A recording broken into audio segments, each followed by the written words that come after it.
David Khourshid. Welcome to the workout. I'm so great chatting with you. I've been following your adventures around Stately and Xate for a while, so it's good to actually, talk to you and learn more about it. Yeah, glad to be here. Why don't we start with your main project, which is, Stately AI and Xate. Like, tell our listeners what is it all about? Well, it started, honestly, this whole thing started at the beginning of my career. When I was a junior developer, I was working, of course, junior developer jobs, and I just found the normal way of doing app logic, just writing code and if statements all over the place and trying to understand what other developers are trying to portray. I just found that so confusing.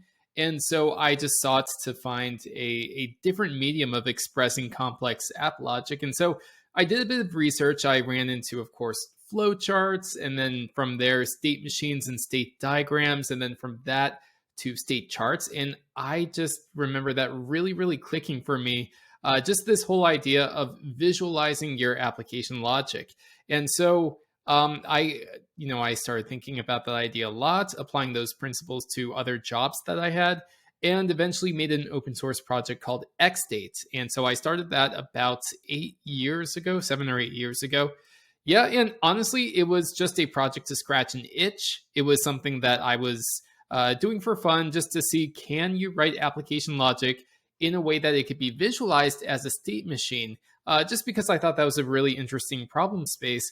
And as it turns out, this library ended up being useful for a variety of uses, both in the front end and back end. And it grew to, I think, over 25,000 GitHub stars now, over 1.5 million weekly NPM downloads. So needless to say, a lot of companies actually found this useful. And so 3 years ago, during the midst of the pandemic, I was at Microsoft and I enjoyed my job at Microsoft very much, but also just being stuck at home, being remote, I just wanted to do something a little bit more exciting. And so I had the opportunity to actually start a startup around that, just because I really wanted to see these tools come to their logical conclusion, which is having tools that allowed you to either modify the diagram and you generate the code, or modify the code and you generate the diagram. So it's sort of bi-directional, and having teams and companies use it for managing their application logic at scale. And so that's where we are now. What I find interesting is that you mentioned that during the pandemic, you wanted to do something more exciting and you started a startup. Like, other people would start a podcast, start baking bread, and you decided to start a company. Like, that's unusual. Like, what pushed you in that direction? Well, so it wasn't a 0 to 1, or in state machine terms, it wasn't an immediate state transition. Basically, I was already working mornings, nights, and weekends on Xate because so many people were dependent on it.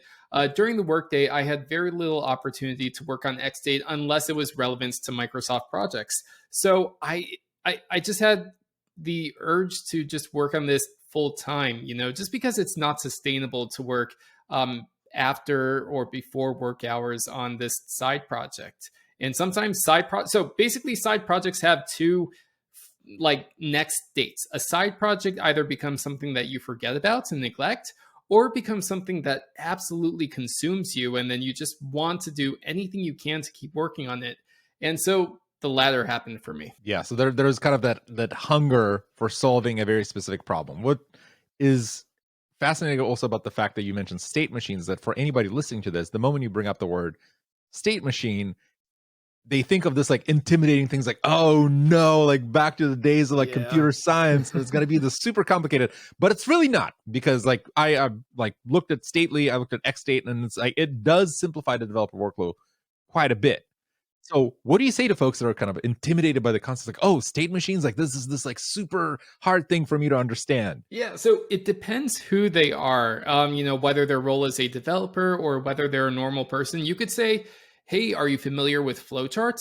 Well, state machines are basically like flowcharts, except more formalized. Or if it's a normal person, I ask them, can you be asleep and awake at the same time? No. Those are considered two different. I mean, if you are, then please go see a doctor. But those are considered finite states. You could only be in one of those states at a time. And so that clicks immediately. And then it's How do you go from asleep to awake or awake to asleep? Well, if you're asleep and your alarm goes off, that is an event that happens that transitions you from asleep to awake.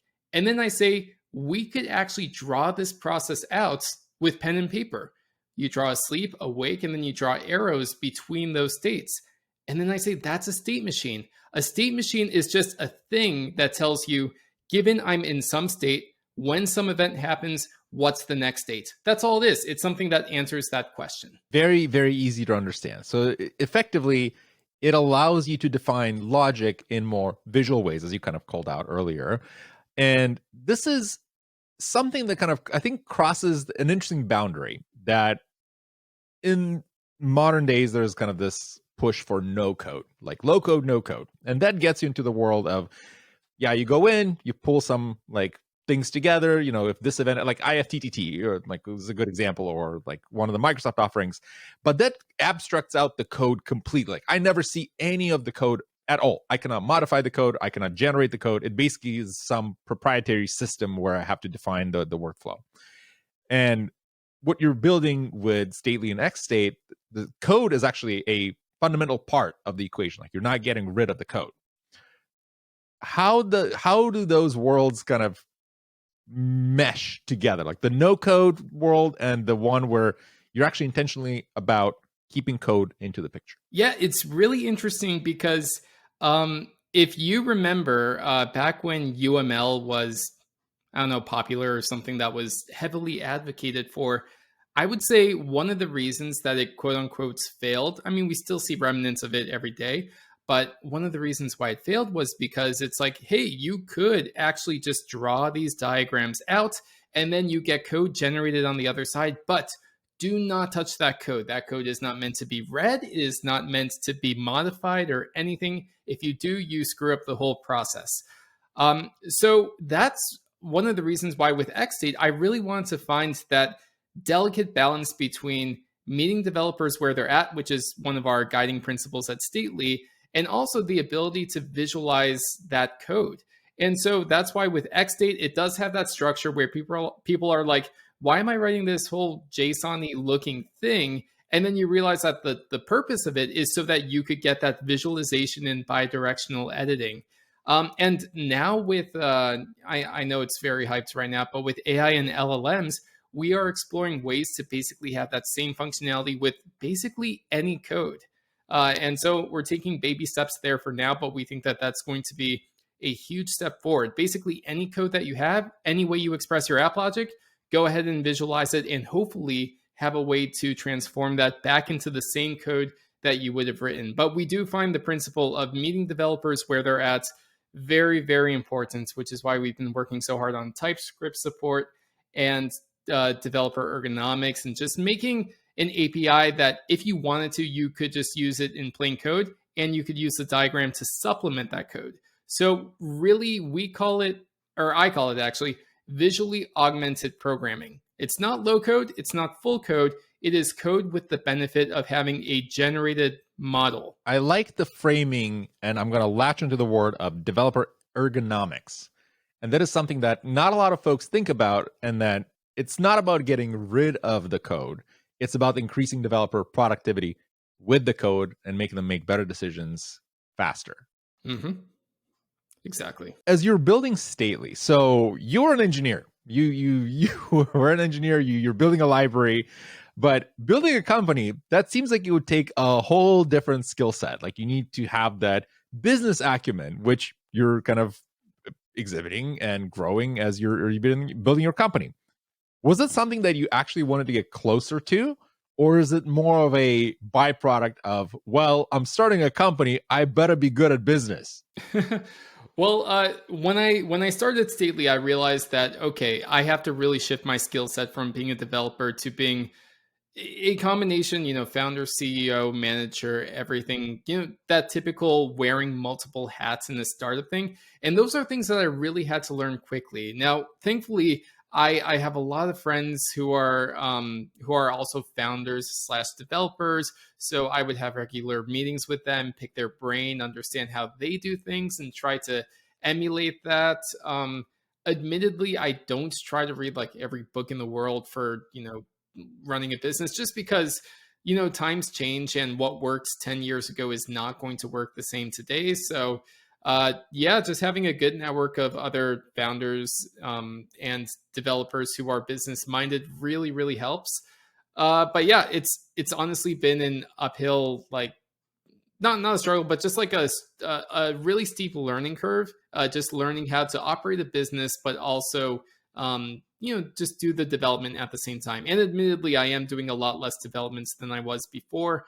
But that just comes with the territory. Once you become a founder, like, you have to shift your priorities and balance them between managing a team, pointing the business in a direction that will hopefully take off, and also, as a technical founder, doing some developments. You mentioned network of founders, and as somebody that came from I want to say like the FANG world, even though Microsoft is not in the acronym, I guess it's different now.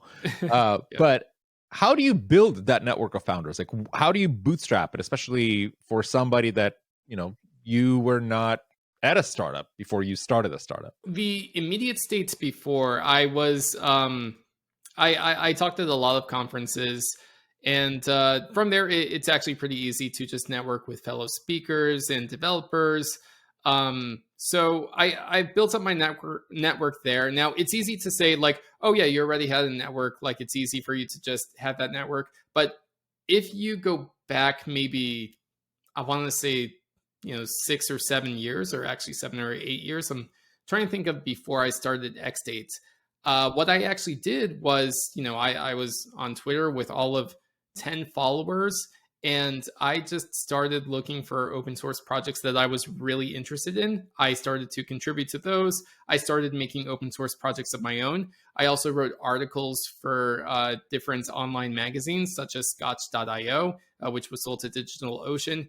And that is honestly what started that whole network effect, because you network with other developers and you get your name out there. And I remember getting excited when I hit like 1,000 Twitter followers, but I just kept creating more and more, getting my name out there, talking to more developers, and it eventually snowballed to the point where, when I decided to start a company, I already had that network. The audience actually helped you bootstrap what you have now.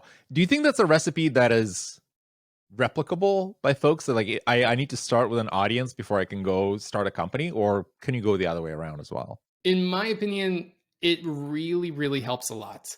Have a big audience, because that is your initial market. Otherwise, you're starting off cold. Like, if you start a company, you might just really pitch it to Y Combinator or something, raise a couple $1 million, and then you have to spend a lot of that money on marketing, advertising, etc., just to get your name out there. But if you already have that audience, it becomes a lot easier. So speaking of company funding, you mentioned like Y Combinator.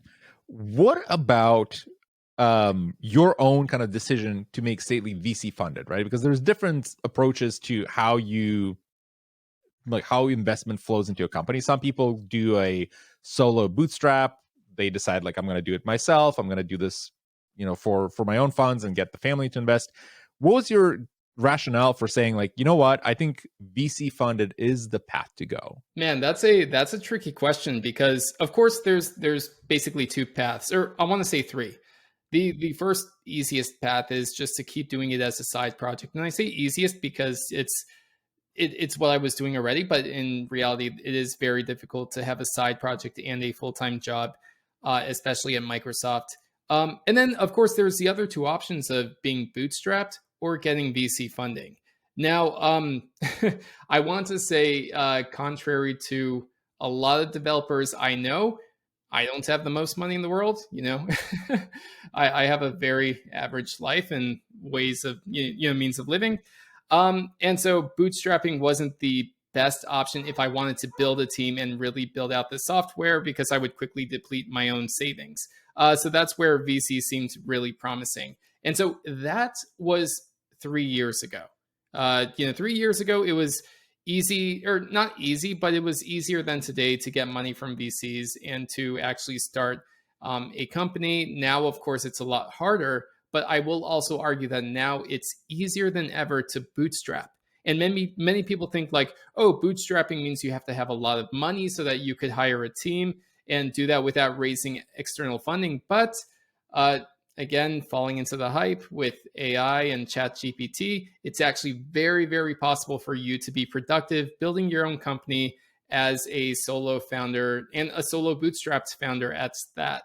So I don't know what I would say today, but I at least 3 years ago, raising funding from VC was the easiest option. The company structure itself. So you're not solo anymore, right? Like you hired people for Mm-hmm. Stately.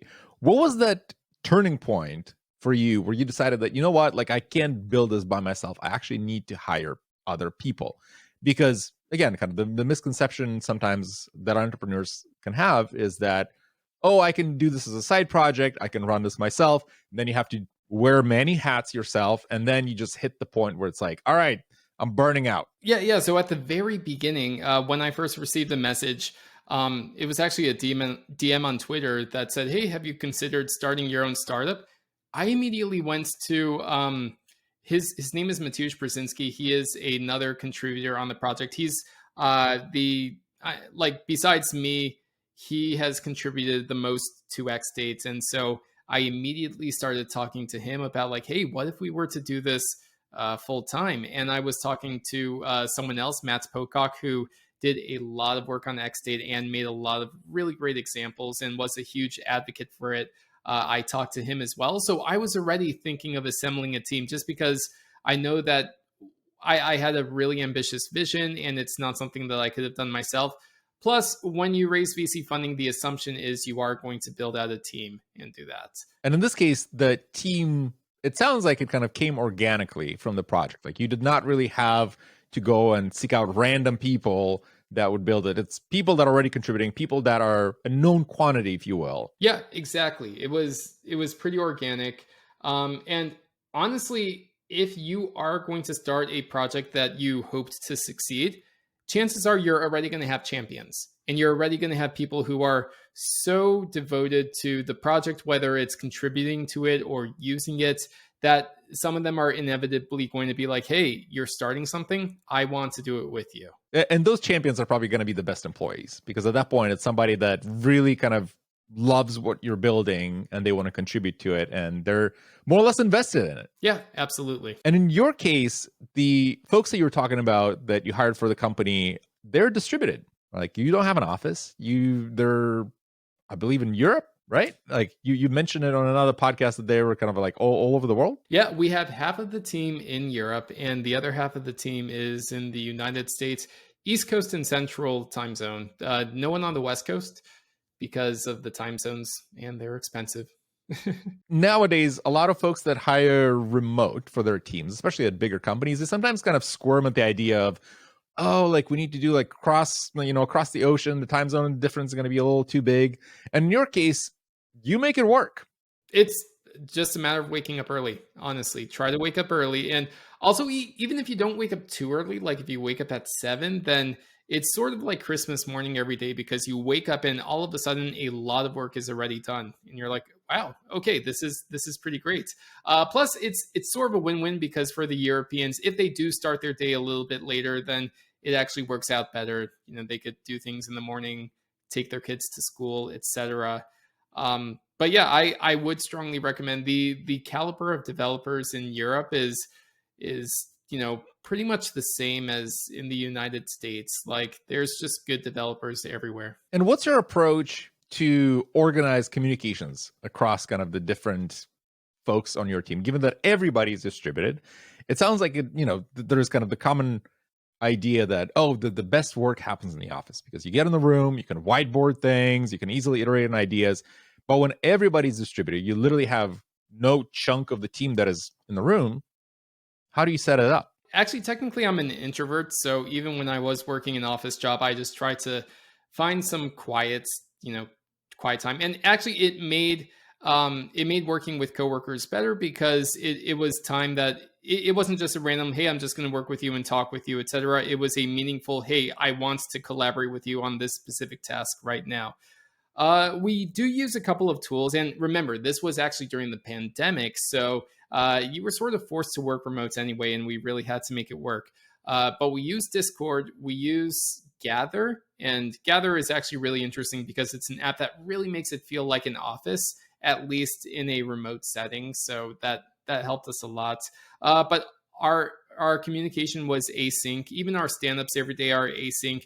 We do, of course, have meetings together, but most of the time we just do everything async. Starting a company, though, it seems like a very risky endeavor, like especially coming from Microsoft, where you have like a stable full-time job, right? Like you have all the benefits, all the perks that come with like a big corporate job, especially as an engineer. And then going on your own, did you do anything intentionally to, I want to say, like de-risk your endeavor, to like, hey, if things don't work out, I have a backup plan? First, it was, of course, talking to other founders who were in the same position years ago. They had a cushy, full-time job at a big company, and then they decided to start their own thing. But also talking to people within Microsoft, and of course, some of them, they actually did the thing where they started their own company. In a few years, they just did a round trip and came right back to Microsoft, just because Microsoft is a really good place to work for.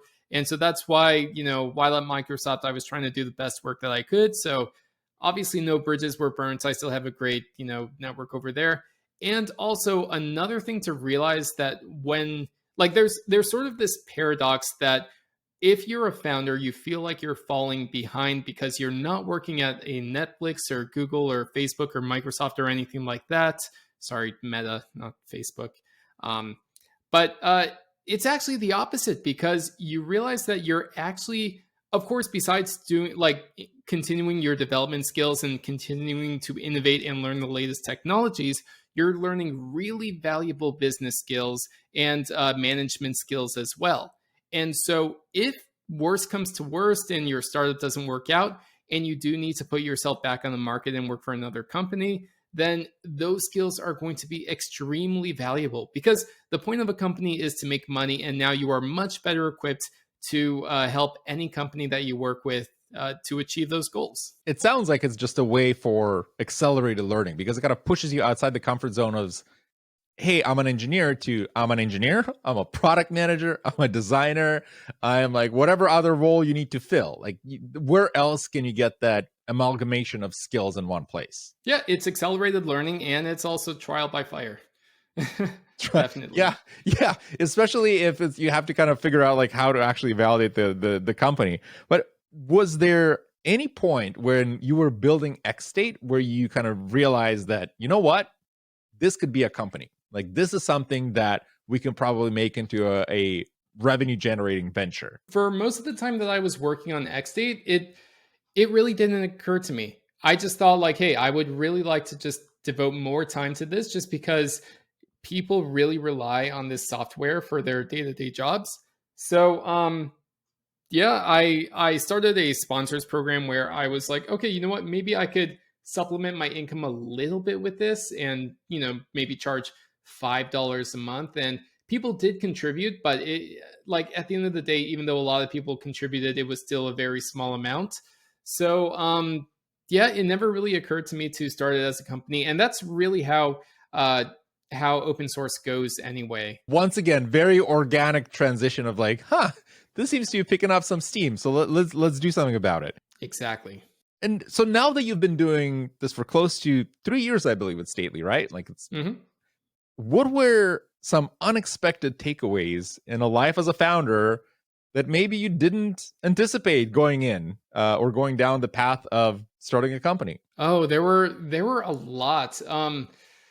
One of the biggest ones is when you're a first time founder, of course you hear all of these stories where it's like, yeah, founder life's really difficult and joining and making a startup is really hard.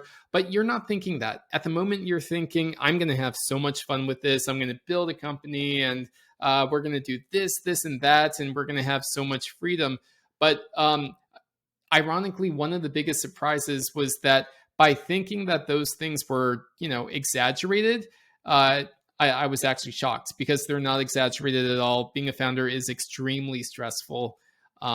So yeah, it's not just a meme or a joke. It's really, really true. How do you manage that stress? Like, what's your approach to making sure that every day you can wake up and say, I'll continue doing this? You have to have passion for the project that you're working on. That's honestly how so many founders just keep on going with their projects, because it is very, very easy to quit, especially if you took VC money. It's very easy to say, you know what, this isn't working out. I'm having a very hard time finding product market fit, so I'm just going to shut down. And if you really, really believe in the mission and the vision of what you're building, then you're going to find every single possible way to make it work, especially if there's outside validation too. And I mean, that's where I'm at right now. I'm extremely passionate about this, and no matter what, I definitely want to keep it going. Xate itself is a library, so you've built a pretty significant community around it. And building communities is never easy. Like, building anything around any product is never easy, especially anything of any significant size. Was there anything that helped you bootstrap that community around the product that you were building early on? Or was it just more of a, wow, there's a lot of people that have this problem that kind of started aggregating around the product? What was the path? There will be a lot of people who tell you, yeah, to build a community, you need to do this, this, and that. Like, watch your metrics, keep producing content, which is true. Like, look at your numbers, etc. But honestly, I wasn't thinking of how do I build the biggest community. It sort of is something that came naturally, because I was just focused on talking to users, seeing what their problems are, trying to, fix their problems, see how they're using Xdate, and just um, networking with other developers and getting involved in projects and trends and things like that.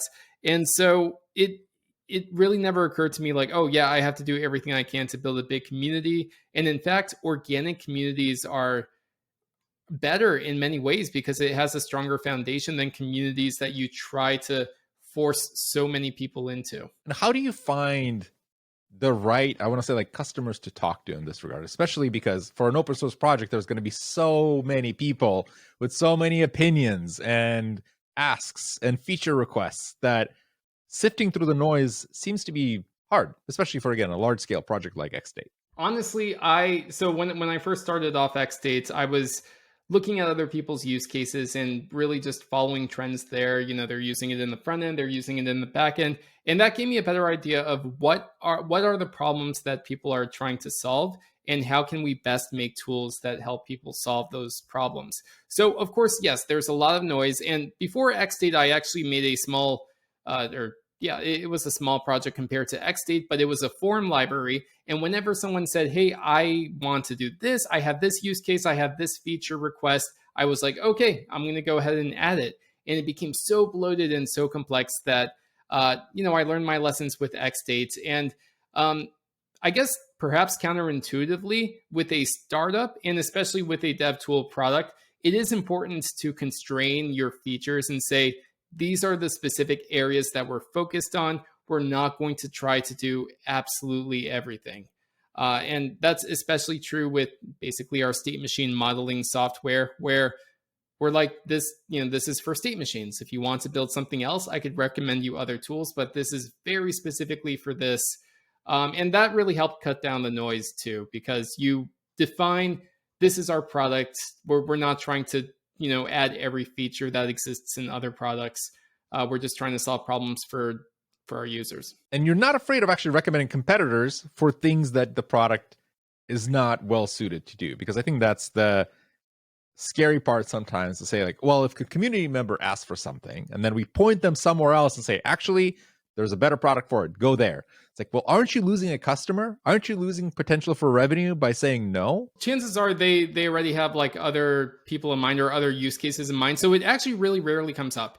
People who discover Stately, they already are like, I'm either using Xstate or I have a problem that very specifically fits the, I need a state machine for this, or I need to use the actor model for this. And so those conversations don't really come up. However, when people do talk about other tools, then we do get inspiration. We're like, okay, why are they using that tool instead of our tool? And we're not trying to convince them to use our tool. It's just something that we learn about and just keep in the back of our minds. so that we could improve our product if it makes sense for our feature set and our goals. I really like that approach. It's the intentional scoping of, I want to do this. This is what our product is about, and really not trying to do everything. Because as you said, like, it's very easy for things to bloat and for things to become out of control because every customer wants something, and then you're not solving anybody's problem at all. Exactly. And I mean, to be fair, we're still making those mistakes, especially as a first time founder, where I'm like, hey, this feature would be cool. Let's add this feature and that feature. And now's the time where, we have to just scale back and say what we have is what we have. Don't add any new features. And that could be a really hard thing to do, because you might think, okay, in order to get more users, I have to add more features. And nothing could be further from the truth. Because it's easy to say yes to everything, and then you're swamped, your product has no definition. But if you say no, you just said no to that one thing. That's kind of it. Exactly. I like that. I really, really like that. Well, David, for folks on the show, and I always ask the one question to wrap up the episode, and that is, if you think back about your career, your work, things you do, if you give one piece of unconventional advice for somebody that listens to this and says, I want to follow David's journey, what would that be? I would say optimize for what you're passionate about. There's the old saying where it's like, if you enjoy what you do at work, then you'll never work a day in your life, which I mean, I get the idea behind that. It's not necessarily true. Like, you are definitely working and working hard, and you might be doing things that you don't want to do, but it just comes with the territory. But at the end of the day, that's going to be what keeps you going. So honestly, find something that you're passionate about and just hone in on that. Fantastic advice. David, for folks that want to learn more about the work that you're doing, the libraries you're building, where should they go? I am David K. Piano pretty much everywhere on the web. GitHub, Twitter, Instagram, I guess, places like that. And they can go to stately.ai to see the work on Stately. And we'll include the links in the show notes for Xate. Highly recommend folks check out the library. And David, it's been a pleasure talking to you today. Thank you so much. This has been great.